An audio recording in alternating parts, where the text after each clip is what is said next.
ഒരു ഒരു ശക്തമായ പ്രതിപക്ഷത്തിന്റെ അഭാവം വാസ്തവത്തിൽ ഇറാനിലുണ്ട്. പ്രതിപക്ഷം ഒരു എണ്ണപ്പെടുന്ന അല്ലെങ്കിൽ പറയപ്പെടുന്ന ചൂണ്ടിക്കാണിക്കാൻ പറ്റുന്ന ഒരു നേതൃത്വം പ്രതിപക്ഷത്തിന് അല്ലെങ്കിൽ അങ്ങനെ ഒരു പ്രതിപക്ഷ ശബ്ദം ഇറാനിൽ ഇല്ല എന്നുള്ളത് ഈ പ്രക്ഷോഭത്തിന്റെ ഏറ്റവും പ്രധാനപ്പെട്ട ഒരു ദൗർബല്യമാണ്.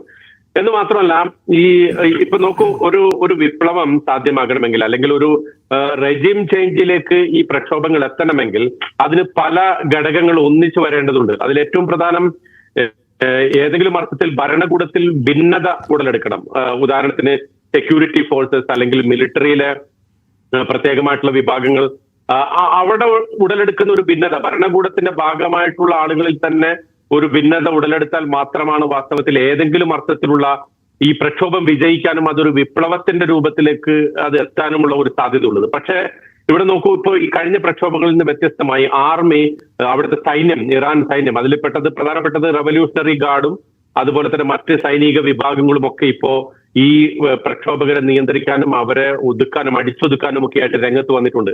എന്ന് മാത്രമല്ല, ഭരണകൂടത്തിന്റെ ഭാഗമായിട്ടുള്ള എല്ലാ വിഭാഗങ്ങളും ഒരേ സ്വരത്തിൽ തന്നെ സംസാരിക്കുകയും ഇത് ഒരു ദേശീയ ഭീഷണിയാണ്, ഒരു രാഷ്ട്രം തന്നെ അപകടത്തിലാണ്, എന്ന് മാത്രമല്ല ഇതിന്റെ പിന്നിൽ വിദേശ ശക്തികളാണ്. ആ വിദേശ ശക്തികളാണ് എന്നുള്ളതിന് നമുക്ക് എല്ലാവർക്കും വളരെ വ്യക്തമാണ്. കാരണം